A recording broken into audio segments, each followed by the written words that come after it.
اللہ کا ایک دستور ہے کہ اللہ اس دنیا میں ہمیشہ اپنے ایک فرقان بناتا ہے. فرقان یعنی حق و باطل میں فرق کرنے والی چیز. اللہ نے جب انسانیت کی ابتدا کی، جب انسان کو بنایا، یعنی حضرت آدم علیہ السلام کی جب اللہ تعالیٰ نے تقریر فرمائی، اللہ تعالیٰ قرآن پاک میں ارشاد فرماتا ہے وَإِذْ قُلْنَا لِلْمَلَائِكَةِ اسْجُدُوا لِآدَمَ فَسَجَدُوا إِلَّا إِبْلِيسَ، کہ جب ہم نے آدم علیہ السلام کو بنایا اور تمام ملائکہ کو کہا کہ تم ان کو سجدہ کرو، تو سب نے سجدہ کیا الا ابلیس، مگر ابلیس نے نہیں کیا. ابا، اس نے انکار کیا. واستكبر، اس نے تکبر کیا. وکان من الکافرین، اور ہو گیا کافروں میں سے. اللہ نے حضرت آدم علیہ السلام کو فرقان بنایا، حق و باطل میں فرق کرنے والی چیز بنایا. اب جس نے حضرت آدم علیہ السلام کو سجدہ کیا وہ حق پر، اور جس نے حضرت آدم علیہ السلام کو سجدہ نہیں کیا وہ ابلیس، وہ باطل پر. ایسے ہی اللہ تعالیٰ نے تمام انبیاء علیہ السلام کو فرقان بنایا. جو انبیاء علیہ السلام پہ ایمان لائے گا وہ حق پر، اور جو انبیاء پہ ایمان نہیں لائے گا وہ باطل. ایسے ہی اللہ تعالیٰ نے، کوئی پریشان نہ ہو کہ ذکر حسین سنی آئیے، پریشان نہ ہو. جب یزید کچھ نکال رہا ہے تو وہ ایک معمولی سا کیا نام ہے پرندہ،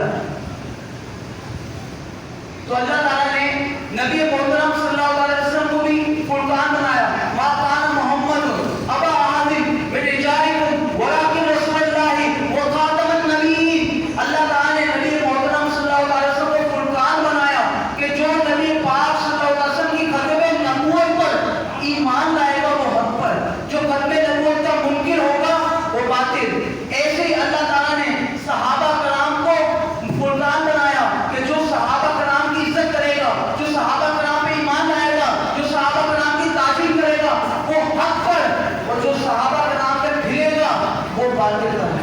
پھر اس کے بعد ایک ایسا وقت آیا کہ دنیا میں ہم نے دیکھا کہ ہر طرف جہالت پھیلنے لگی تھی، برائی پھیلنے لگی تھی، لوگ ایک غلط آدمی کے ہاتھوں میں پیر دینے لگے. تو اللہ نے امام حسین کو فرقان بنایا، امام حسین کو فرقان بنایا، حق و باطل میں فرق کرنے والی چیز بنایا. امام حسین نے جو واقعہ کربلا میں شہادت دی، اب جو امام حسین پہ ایمان لاتا ہے، جو ان کی عزت و تعظیم کرتا ہے وہ حق پر، اور جو یزید کا ساتھ دیتا ہے وہ باطل.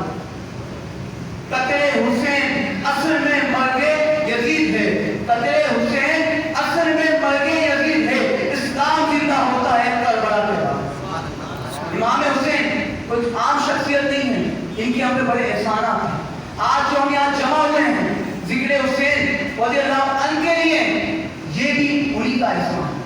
اگر امام حسین نے اس وقت کربلا میں اپنی شہادت نہ دی ہوتی تو آج شاید کوئی مسجد نہ ہوتی، آج کوئی امام نماز پڑھانے والا نہ ہوتا، آج کوئی مؤذن شاید اذان دینے والا نہ ہوتا، آج کوئی حافظ قرآن نہ ہوتا، آج کوئی عالم قرآن نہ ہوتا، آج کوئی اللہ کا نام لینے والا نہیں ہوتا، آج کوئی رسول اللہ کا نام لینے والا نہیں ہوتا، آج کوئی کلمہ پڑھنے والا نہیں ہوتا. یہ امام حسین کا احسان ہے کہ انہوں نے یزید کے ہاتھ میں پیر نہیں دی، بلکہ دین حق کے لیے، دین حق کی سر بلندی کے لیے اپنے آپ کو پیش کر دیا، اپنی شہادت دے دی. اس شہادت کے بعد اسلام زندہ ہو گیا، اسلام سے بلند ہو گیا، اسلام آیا ہو گیا. اگر یزید کے ہاتھ میں اس وقت پیر ہو جاتی تو شاید آج دنیا میں کوئی مسلمان نہ ہوتا. ابھی کون امام حسین؟ یہ امام حسین کون امام حسین؟ دو روایت حدیث پاک میں آتی ہیں. نبی پاک صلی اللہ علیہ وسلم فرماتے ہیں میں تمہارے درمیان دو چیزیں چھوڑ کے جاتا ہوں. ایک روایت میں آیا میں تمہارے درمیان میں اپنا قرآن اور اپنی سنت چھوڑ کے جاتا ہوں. دوسری روایت میں آیا میں تمہارے درمیان میں قرآن اور اپنی اہل بیت چھوڑ کے جا رہا ہوں. علماء کرام نے فرمایا یہ دونوں حدیثیں صحیح ہیں، وقت کا فرق ہے. جب صحابہ کرام سے نبی پاک صلی اللہ علیہ وسلم کی اطاعت فرمایا، صحابہ کرام کی طرف توجہ فرمائی، تو نبی پاک صلی اللہ علیہ وسلم نے فرمایا میں تمہارے درمیان دو چیزیں چھوڑ کے جاتا ہوں. ایک قرآن کو پڑھنا، دوسری اب میری سنت کو اپنانا. اور جب امت کی طرف نبی پاک صلی اللہ علیہ وسلم متوجہ ہوئے تو علماء فرماتے ہیں نبی پاک صلی اللہ علیہ وسلم نے یہ روایت فرمائی کہ میں تو تمہارے درمیان میں دو چیزیں چھوڑ کے اسے اپنے آنے کو لیتے ہیں. جو قرآن کو مانے گا اور جو میری اہل بیت سے محبت کرے گا وہی ہے.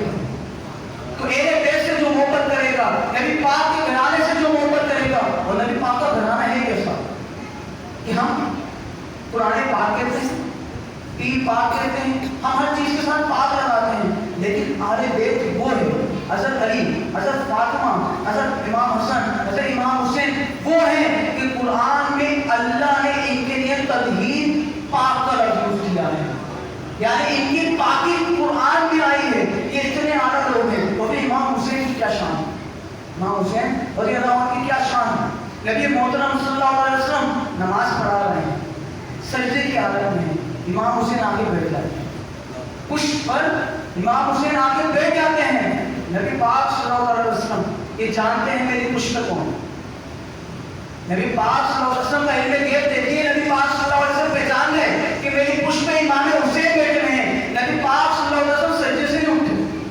چاہتے سجدہ کتنا بڑا ہوتا ہے, دیکھا تو 1 فٹ کا 2 فٹ کا ہوتا ہے. اگر سجدے سے اٹھتے تو امام حسین دیکھتے نہ نہیں, بلکہ کھڑے ہو جاتے.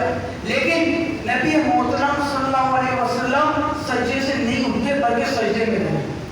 جب تک نماز کس کی, اللہ کے, نماز کس کی ہے, اللہ کے لیے ہے. لیکن سجدے سے نبی محترم اس وقت تک نہیں اٹھے جس وقت تک حضرت حسین پشت سے نہیں اٹھے. جب حضرت حسین پشت سے اترے ہیں اس وقت نبی پاک صلی اللہ علیہ وسلم سجدے سے اٹھے. نماز اللہ کی تھی لیکن امام حسین پشت پہ آگے بیٹھ گئے. نبی پاک نے اللہ کی نماز طویل کر دی, سجدہ طویل کر دیا. بتانا مقصود یہ تھا کہ سن لو, لوگ گرانے والے حسین کو بہت آئیں گے, لیکن آج میں نبی محترم رحمت للعالمین سردار الانبیاء امام الانبیاء اپنی پشت پہ اٹھا کے یہ پیغام دے رہا ہوں, گرانے والے جتنا بھی گرانے کی کوشش کر لیں حسین کو گرا نہیں سکتے, کیونکہ حسین کو میں نے اٹھایا ہے, کیونکہ حسین کو نبی پاک نے اٹھایا ہے. اور جس کو نبی پاک نے اٹھا لیا اس کو یزید کیسے گرا سکتا ہے. یزید بادشاہ بن گیا, بجائے اگر امام حسین نے شہادت دے دی, بجائے اگر حسین دنیا سے چلے گئے, وہ بادشاہ یزید بن گیا, لیکن اس کی بادشاہت کچھ لمحوں بعد ختم ہو گئی. آج یزید کا کوئی نام لینے والا نہیں ہے, آج یزید کے نام پہ کوئی بچوں کا نام رکھنے والا نہیں ہے. یزید تھا, مر گیا, حسین زندہ ہے اور قیامت تک زندہ ہے. یزید نے بادشاہ چاہی صرف دنیا کی, یزید نے بادشاہ چاہی صرف دنیا کی.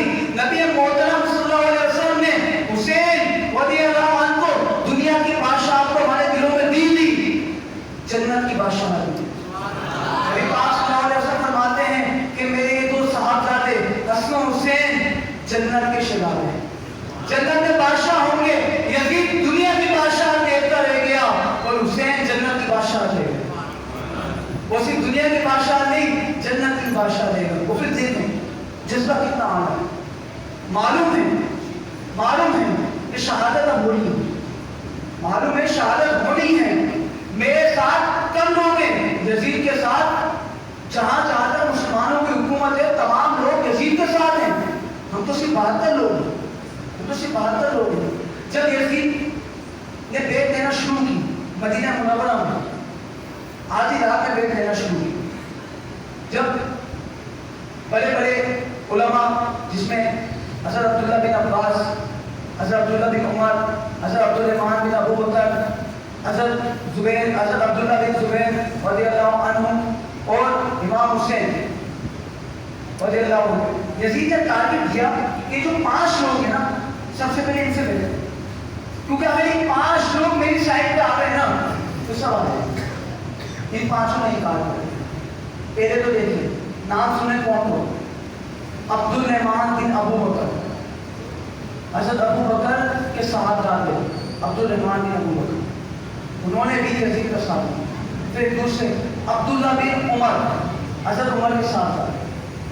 تیسرے عبداللہ بن زبیر, حضرت زبیر بن عوام عشرہ مبشرہ میں سے ہیں, حضرت ابو بکر صدیق کے داماد ہیں, انہوں نے بھی یزید کے ہاتھ میں بیت دیا. حضرت عبداللہ بن عباس, حضرت عباس کے صاحبزادے, مفسر قرآن, محدث حدیث, مفسر پہلے مفسر قرآن ہے, سب سے پہلی تفسیر لکھنے انہوں نے بھی بھیج دیا. پھر امام حسین نے بھی یزید کا حملہ بھیج دیا. پھر معاملات خراب ہونے لگے, بہت زور ڈالا گیا, بہت زور ڈالا گیا. حضرت عبد الرحمن بن عوف کا حضرت عبد الرحمن بن ابو بکر کا انتقال ہو گیا, انہوں نے بھیج دیا. پھر حضرت عبداللہ بن عمر اور حضرت عبداللہ بن عباس, ان دو شخصیات نے بظاہر بیعت تو نہیں کی لیکن مخالفت بھی نہیں کی. پھر دو شخص بچے جنہوں نے یزید کے آگے بیعت نہیں کی اور مخالفت کی. کون دو؟ ایک امام حسین, دوسرے حضرت عبداللہ بن زبیر. اب یہاں ایک نکتے کی بات میں آپ کو بتا دوں. عبداللہ بن زبیر حضرت زبیر بن عوام کے صاحبزادے. حضرت زبیر بن عوام جماعت ہیں حضرت ابو بکر صدیق کے. تو حضرت عبداللہ بن زبیر کون ہوئے؟ حضرت ابو بکر صدیق کے نواسے. کون ہوئے؟ حضرت ابو بکر صدیق کے نواسے. نبی پاک صلی اللہ علیہ وسلم کا ہر وقت ابو بکر صدیق رضی اللہ عنہ نے ساتھ دیا کہ ہر وقت چاہے وہ حضر میں ہوں, چاہے سفر میں ہوں, چاہے گھاٹ میں ہوں, چاہے مزار میں ہوں, حضرت ابو بکر صدیق نے نبی محترم صلی اللہ علیہ وسلم کا ساتھ نہیں چھوڑا. آج جب نوازے رسول کی بات ہے تو آج نوازے رسول, نوازے ابو بکر نے بھی نوازے رسول کا ساتھ نہیں چھوڑا. آج نوازے رسول کے ساتھ اگر کوئی کھڑے ہوئے ہیں تو نوازے ابو بکر صدیق رضی اللہ عنہ کھڑے ہوئے ہیں, کوئی چھوٹی شخصیت نہیں کھڑے. پھر اس کے بعد آپ دونوں چلے گئے مکے کی طرف. پھر عبداللہ بن زبیر مکے میں ہی رک گئے, کوفے سے خط آنا شروع ہو گئے کہ امام حسین آپ کوفے آ جائیں. لوگوں نے سمجھایا کہ انہوں نے حضرت علی کو بھی دھوکہ دیا. یہ کوفے والوں نے الکوفی لا یوفی, یہ جو کوفے والے وفادار نہیں ہیں, بے وفائی کرتے ہیں, انہوں نے حضرت علی کو بھی بڑی پیار محبت سے بلایا تھا, دھوکہ دیا, ان کو شہید کر دیا کہ آپ کو بھی نہیں چھوڑیں گے, یہ دھوکے باز لوگ ہیں, یہ پڑے پڑے لوگ ہیں, آپ مان جائیں. حضرت امام حسین بڑی پیاری بات فرماتے ہیں, یاد رکھیے گا دین کا جب بھی معاملہ ہونا رزلٹ نہیں دیکھنا, نتیجہ نہیں دیکھنا. ہمیں اگر اسلام کے خاطر کچھ کرنا ہے نا بس کرنا. مثال کے طور پہ مجھ پہ زکوٰۃ فرض ہو گئی, مجھے زکوٰۃ دینی ہے, میں یہ نہیں سوچوں میرے پاس مال کم ہو جائے, آئے گا نہیں آئے گا, نہیں, دین کے نام پہ دینا جو دینا ہے, رزلٹ نہیں دیکھنا, نتیجہ نہیں دیکھنا. امام حسین فرماتے ہیں جب لوگوں نے سمجھایا کہ کوفیوں کے پاس مت جاؤ کہ دھوکہ دیں گے, امام حسین فرماتے ہیں انہوں نے مجھے پیار سے بلوایا ہے کہ کل روز قیامت کہیں وہ نبی محترم صلی اللہ علیہ وسلم کے سامنے کھڑے ہو کے کہنے کہ ہم تو آپ کے نوازے کی مدد کرنے والے تھے, ہم نے تم کو دعوت دی کہ آ جاؤ ہم آپ کے ہاتھ میں بیعت کر دیں گے, یہ تو خود نہیں آئے تھے. کل روز قیامت وہ میرے نبی کے سامنے, میرے نانا کے سامنے مجھے رسوا نہ کرتے, مجھے جانا ہوگا دین کے ساتھ.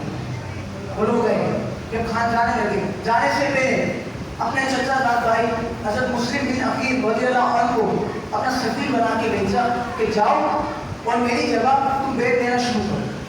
حضرت مسلم بن عقیل جب کوفے پہنچے, انہوں نے تقریباً پہلے دن 7,000 لوگوں کے ہاتھ میں تھے. 3 سے 4 دن کے اندر 20,000 لوگوں نے امام حسین کے نام پر حضرت مسلم بن عقیل کے ہاتھ میں بیعت کر دی. پھر مسلم بن عقیل رضی اللہ عنہ نے خط بھیج دیا امام حسین کو کہ یہاں معاملات بہت اچھے ہیں, یہاں لوگ آپ کا ساتھ دینا چاہتے ہیں, آپ آ جائیں. اتنے میں اس ٹائم کوفے کا گورنر تھا نعمان بن بشیر. نعمان بن بشیر اچھے آدمی, انہوں نے امام حسین کا ساتھ دیا, ان کو ظلم و ستم کا نشانہ نہیں بنایا. جب یزید نے دیکھا کہ یہاں معاملہ تو سنبھلتا بنا نہیں ہے, یہاں پر تو میری مخالفت شروع ہو گئی, یہاں لوگوں نے امام حسین کے ہاتھ میں بیعت کر دی, میرا تو کام تمام ہو جائے گا.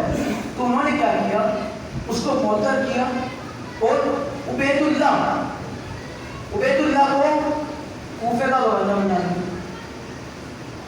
پھر ہوا یہ کہ جب مسلم بن عقیل رضی اللہ عنہ نے حضرت امام حسین کے نام پہ بیعت کرنا شروع کر دی تو اس عبید اللہ نے مسلم بن عقیل کو پھانسی دلوا دی اور جو کوفے کی سب سے اونچی عمارت تھی وہاں سے ان کو پھانسی دی گئی اور ان کو بظاہر ان کے اعتبار سے ان کو نشان عبرت بنایا گیا اور تمام لوگوں سے کہا دیکھ لو تم اس کے ہاتھ میں بیعت دے رہے تھے نا, ہم نے اس کو دیکھو نشان عبرت بنا, تمہارا کیا حال ہوگا. کرتے کرتے لوگ چھٹ گئے, لوگ بچے ہی جو بیعت کرنے والے تھے. جب امام حسین راستے میں تھے، ان کے پاس خبر پہنچی کہ حضرت مسلم بن عقیل کو شہید کر دیا گیا۔ اتنے میں مسلم بن عقیل کے صاحبزادوں نے فرمایا، یا امام حسین، ہمارے والد محترم کو شہید کر دیا گیا، ہم بنا قصاص سے تو واپس نہیں جا سکتے، ہمیں قصاص لینا ہوگا۔ تو امام حسین رضی اللہ عنہ دیکھ رہے ہیں کہ اب معاملہ بہت خراب ہو گیا ہے، پہلے تو کچھ لوگوں نے پیٹ کر دی تھی، اب پیٹ کرنا مشکل ہے، اب معاملہ یزید کی طرف جا چکا ہے، اب لوگ یزید کی جانب ہو چکے ہیں، لیکن کیونکہ قصاص کا معاملہ تھا، وہ جو دو صاحبزادے تھے مسلم بن عقیل کے، اب انہوں نے مطالبہ کر دیا تھا کہ ہمیں قصاص لینا ہے۔ امام حسین منع نہیں کر سکتے، امام حسین نے اپنی جان کی پرواہ نہیں کی، کوفے کی طرف چلے گئے۔ جب کوفے کی طرف چلے گئے تو اس ٹائم جو کمان دی گئی، گل کو دی گئی، حضرت گل کو کمان دی گئی کہ آپ اب فوج کے معاملہ سنبھالیں گے اور امام حسین کو روکیں گے۔ امام حسین کو کربلا کے مقام پہ روک لیا گیا۔ اب معاملہ یہ ہے، حضرت گل جو ہے بظاہر یزید کی جانب سے آئے ہیں، لیکن حضرت امام حسین سے محبت کرتے ہیں۔ امام حسین نماز پڑھا رہے ہیں، وہ امام حسین کے پیچھے نماز پڑھ رہے ہیں، لوگ دیکھ رہے ہیں، یہ اپوزٹ پارٹی کا ہے، یہ سامنے والی پارٹی کی طرف سے آیا ہے، لیکن نماز انہی کے پیچھے پڑھ رہا ہے۔ جب یزید نے یہ دیکھا تو اس نے پھر کیا کیا؟ اس نے پھر ابن زیاد کو بھیجا۔ ابن زیاد نے شمر کو بھیجا کہ شمر تم جا کے معاملہ سنبھالو۔ تو شمر آیا، شمر نے ظلم و ستم کے پہاڑ توڑنا شروع کر دیا، پہلے پانی بند کر دیا، پانی بند کر دیا۔ یہ سوچا کہ ہم ان کو پیاسا رکھیں گے، جب یہ بھوکے پیاسے ہوں گے یزید کے ہاتھ میں دے کر دیں گے، لیکن انہیں کیا پتا تھا یہ نسل کوئی عام نسل نہیں ہے، یہ نسل کوئی عام نسل نہیں ہے، تیری نسل پاک میں ہے، بچہ بچہ نور کا، تو اے نور، تیرا سب گھرانہ نور کا۔ یہ نبی محترم صلی اللہ علیہ وسلم کی نسل ہے، یہ نوازہ رسول ہیں، یہ نوازہ رسول کا خاندان ہے، ان کو بھوک پیاسے پر نہیں پڑتا، ان کو بھوک پیاسے پر نہیں پڑتا، تو پیاس ان کا کچھ نہ بگاڑ سکی۔ پھر نبی اور تصویر شب کی درمیانی جو رات ہوتی ہے، جو نبی اور تصویر شب ہوتی ہے، تصویر شب، یہ لوگ جمع ہوئے اور امام حسین سے کہا تمہیں دو آپشن دے دو، یا تو بیعت کر لو یا جنگ کر لو۔ امام حسین فرماتے ہیں میں بیعت کر لوں، یہ ممکن نہیں ہے، یہ ممکن نہیں ہے کہ میں محمد رسول اللہ صلی اللہ علیہ وسلم کا نواسا ہوں اور میں فاسق و فاجر کے ہاتھ میں بیعت کر لوں، یہ ممکن نہیں ہے، میں بیعت نہیں کروں گا، تمہیں جنگ کرنی ہے جو کرنا ہے کر لو۔ میں نے کہا ٹھیک ہے ہم جنگ کرتے ہیں۔ امام حسین فرماتے ہیں تمہیں جنگ ہی کرنی ہے نا، چلو تمہاری مرضی ہے، لیکن مجھے ایک رات دے دو، میں اس رات اللہ کی عبادت کروں۔ مجھے پتا ہے کہ میں شاید یزیدی لشکر کا مقابلہ نہ کر پاؤں، مجھے اور میرے خاندان کو جامع شہادت نصیب ہو جائے، تو میں کیوں نہ اس رات کو ضائع نہ کروں، اللہ کی ایسی عبادت کروں کہ اللہ کو راضی کروں، اللہ کو راضی کروں۔ دیکھا آپ نے امام حسین اس وقت بھی اپنے رب کو نہیں بھولے، اس وقت بھی اپنے نانا کے دین کو نہیں بھولے۔ آج بھی اگر دل چاہ رہا ہے تو اللہ کی عبادت کا دل چاہ رہا ہے۔ انہوں نے یہ نہیں کہا کہ مجھے تھوڑا ٹائم دے دیں کہ میں اپنے فیملی کے ساتھ اپنے بیوی بچوں کو تھوڑا ٹائم دے دوں، میں تھوڑا کھا پی لوں، میں تھوڑا یہ کر لوں، میں تھوڑا وہ کر لوں، نہیں، مجھے تھوڑا ٹائم اس لیے دے دیں کہ میں اللہ کی عبادت کر کے اللہ کو راضی کروں۔ پھر انہوں نے دے دیا جائے، پھر ایک وقت آیا، دن کا وقت آیا، جنگ کا اعلان ہوا، جنگ شروع ہو گئی۔ حضرت زینب جو حضرت امام حسین کی بہن، انہوں نے کہا بھائی سب سے پہلے میں اپنے دو شہزادوں اون محمد کو پیش کرتی ہوں، میں اون محمد کو پیش کرتی ہوں۔ مزہ جب ہے کہ میرے بچے آپ کے لیے قربان ہو جائیں، آپ کے لیے شہید ہو جائے، آپ نانا کے دین کو بچانے کے لیے شہادت نوش فرمانے کو تیار ہے۔ میں بھی اپنے دو بچے دینے کے لیے تیار ہوں کہ میرے بھی تو نانا کا دین، میں نے بھی تو محمد رسول اللہ نانا ہے نا، تو میں بھی اس دین کی خاطر اپنے دو بچوں کو قربان کرنے کو تیار ہوں۔ اچھا وہاں سے حضرت ہل جو ہے، جو پہلے یزیدی لشکر میں تھے، وہ امام حسین کے لشکر میں آ چکے تھے. سب سے پہلے شہادت جو نوش فرمائی حضرت بھول نے فرمائی. پھر ان دو نئے شہزادوں نے محمد و اون نے پھر کیا نام ہے شہادت نوش فرمائی.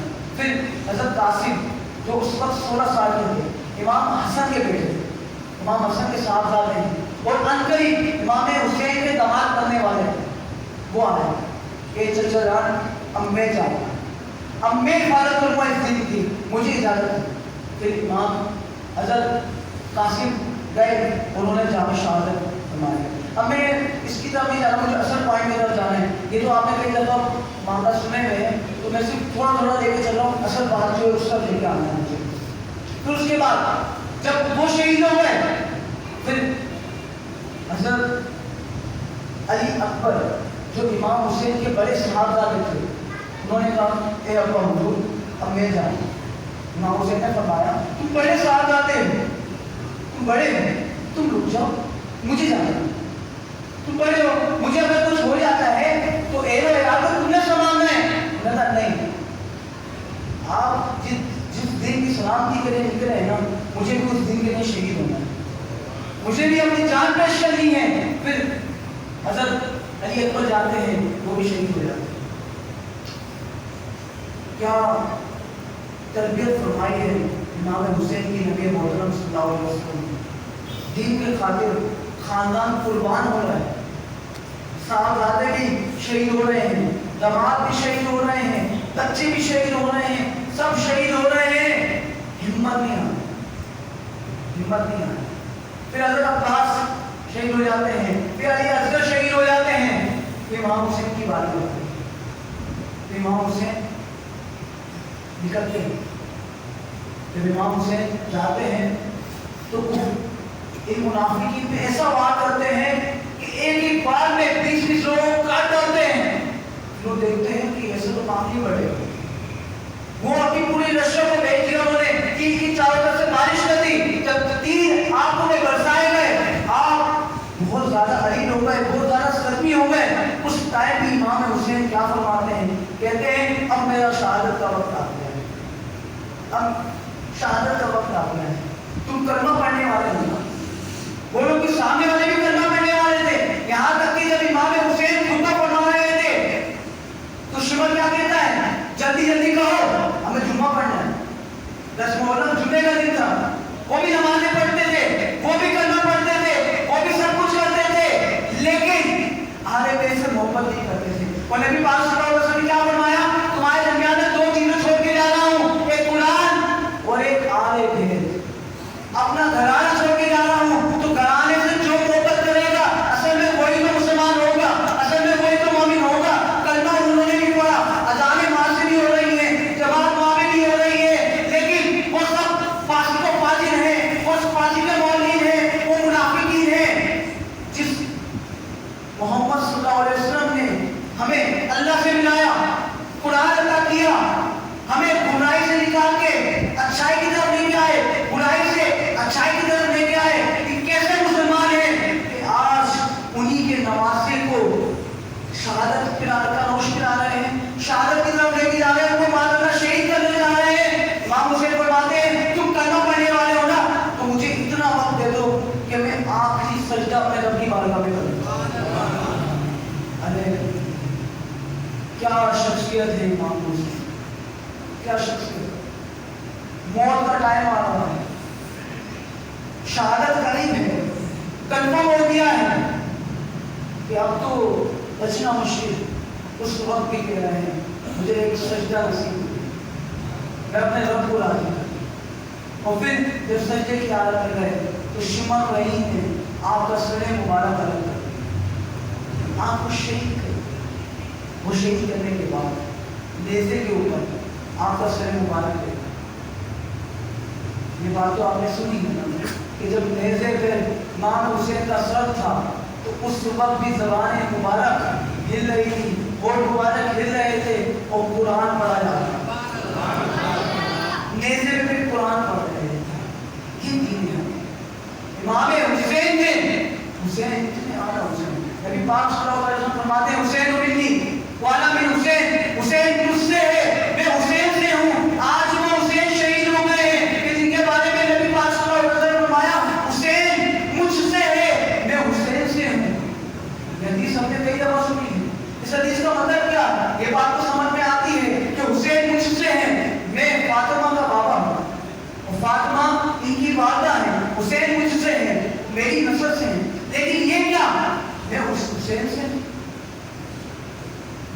حسین سے ہوں. اس بات کے پیچھے کیا وجہ ہے؟ اس کے پیچھے کیا لوجک ہے؟ نبی پاک صلی اللہ علیہ وسلم نے یہ بتا دیا تھا کہ یہ میرا بیٹا دین حق کی لڑے گا, اس کو شہید کر دیا جائے گا. نبی پاک صلی اللہ علیہ وسلم فرماتے ہیں کہ میں محمد عرب ہوں, نبی, نبوت مجھ پہ ختم ہو گئی, رسالت مجھ پہ ختم ہو گئی. اب میرا خاندان, میرا اہل بیت آگے چل رہا ہے, سید گھرانہ آگے چل رہا ہے. حسین مجھ سے ہے, میرے بعد میری بیٹی فاطمہ, فاطمہ کا بیٹا حسین, حسین مجھ سے ہے. اور ایک وقت آئے گا لوگ دین کو دھاڑے ہوں گے, دین کو ختم کرنا چاہیں گے, دین میں معاشیاں کر دیں گے, دین میں برائیاں کر دیں گے, دین ختم ہو رہا ہوگا. ایسا وقت آئے گا کہ ہو سکتا ہے اسلام کا نام لینے والا کوئی نہ ہو, اللہ اس کے رسول کا نام لینے والا کوئی نہ ہو. اس وقت میرا حسین دین حق کو سر بلند کرے گا. اور جب وہ دین حق کو سر بلند کرے گا تو سن لو, جب دین حق سر بلند ہوگا تو میری نبوت بھی سر بلند ہوگی, میری نبوت بھی سر بلند ہوگی. اگر یزید کے ہاتھ میں امام حسین بیعت کر رہے تھے تو رسول اللہ کا نام لینے والا کوئی نہ ہوتا. حسین رضی اللہ عنہ نے یزید کے ہاتھ میں بیعت نہیں کی, جبھی تو آج رسول اللہ کی ختم نبوت بھی زندہ ہے, نبی پاک کی ناموس رسالت بھی حیات ہے. آج نبی پاک کا نام زندہ ہے, آج اشکال مصطفیٰ اس لیے تو زندہ ہے کہ عشق مصطفیٰ کی اصل کہانی تو کربلا کے واقعے میں ہمیں نظر ہے. تو پتہ یہ چلا حسین مجھ سے ہے, نسب کے اعتبار سے حسین مجھ سے ہے. اور ایسا وقت آئے گا کہ جب دین دہانے اڑتا جائے گا, دین کو گرایا جائے گا, اس وقت حسین دین کو سر بلند کرے گا. تو اس وقت میں حسین سے ہوں, اس وقت حسین مجھ سے ہوگا. یہ امام حسین کی شان ہے کہ امام حسین آخری رات ہے تو اللہ کی بات ہے, آخری وقت ہے تو رب کی بارگاہ میں سجدہ کر رہے ہیں. جب سر تن سے جدا ہو گیا اس وقت بھی قرآن کی تلاوت کر رہے ہیں. جس اسلام کو امام حسین رضی اللہ عنہ نے بچایا ہے, آج اسی اسلام کو آج کے مسلمانوں نے ڈھا دیا. جس اسلام کے خاطر امام حسین نے اپنے خاندان کو اسلام کے خاطر پیش کر دیا, اپنے آپ کو شہید کروا دیا, اپنی جان نشانہ کر دی, جس اسلام کے خاطر, جس دین کے خاطر اسلام کے اوپر اپنی جان کو نشانہ کر دی, آج اس دین اسلام کا ہمیں کیا حال کر دیا. امام حسین نے تو اللہ کی عبادت آخری رات بھی نہیں چھوڑی, ہم تو ہر رات چھوڑی اور دن چھوڑتے ہیں. امام حسین نے گردن کٹا دی, رب کو سجدہ کرنے نہیں چھوڑا. ہم نے تو رب کی بارگاہ میں 5 وقت کی نماز میں سجدہ کرنا چھوڑ دیا. جس دین کی سر بلندی کے لیے, جس دین کے خاطر امام حسین نے شہادت حاصل کی, اس دین کے خاطر ہم نے کیا کیا, اس دین کو ہم نے چھوڑ دیا. کل روزے قیامت امام حسین کا سامنا کیسے کریں گے؟ کئی کل روزے قیامت اگر امام حسین نے اپنے نانا کی طرف اشارہ کر کے فرمایا, اے نانا, نبی محترم رحمت للعالمین سردار الانبیاء امام الانبیاء صلی اللہ علیہ وسلم, میں نے آپ کے دین کے خاطر سب کچھ قربان کر دیا, ان لوگوں کے لیے, ان لوگوں کے لیے میں سب کچھ قربان کر دیا. میری تو زندگی ختم ہو گئی تھی نا, میں نے تو اسلام ہی کے لیے بچایا تھا, لیکن انہوں نے تو اسلام پہ عمل ہی نہیں کیا. آج ہم حسینیت کا دعویٰ کرتے ہیں, میں بڑے فوٹو سے کہتا ہوں میں حسینی ہوں, میں حسینی ہوں, میں حسینی ہوں. یہ کیسے حسینی, یہ کیسے حسینی ہے کہ نام امام حسین کا لیتے ہیں اور عمل یزیدیوں والے کرتے ہیں. فحاشی کا کام تو یزید نے عام کیا تھا, برائیاں تو یزید نے عام کی تھی نا. ایک طرف اپنے آپ کو حسینی کہتے ہیں اور کردار یزیدیوں والا, یہ کیا ہے؟ ایک طرف تو 9-10 محرم آتی ہے, بڑے پکے حسینی بن جاتے ہیں, اور پورے سال پکے یزیدی بن جاتے ہیں. یہ کیسا ایمان, یہ کیسا مسلمان ہے کہ جس کا دین بدلتا رہتا ہے, جس کا ایمان بدلتا رہتا ہے, جس کی حالت, جس کی کیفیت بدلتی رہتی ہے, تبدیل ہوتی رہتی ہے. یہ تو حسینیت ہے. حسینیت تو یہ ہے کہ جس دین کے خاطر امام حسین نے اپنے گھر بار سب کو قربان کر دیا, اس دین کے خاطر ہم اپنی زندگیوں کو قربان کریں, اس دین کے خاطر ہم اپنے وقت کو قربان کریں اور ٹائم نکال کے آئیں اور رب کی بارگاہ میں سجدہ کریں, رب کی نماز پڑھیں, رب کے اقامت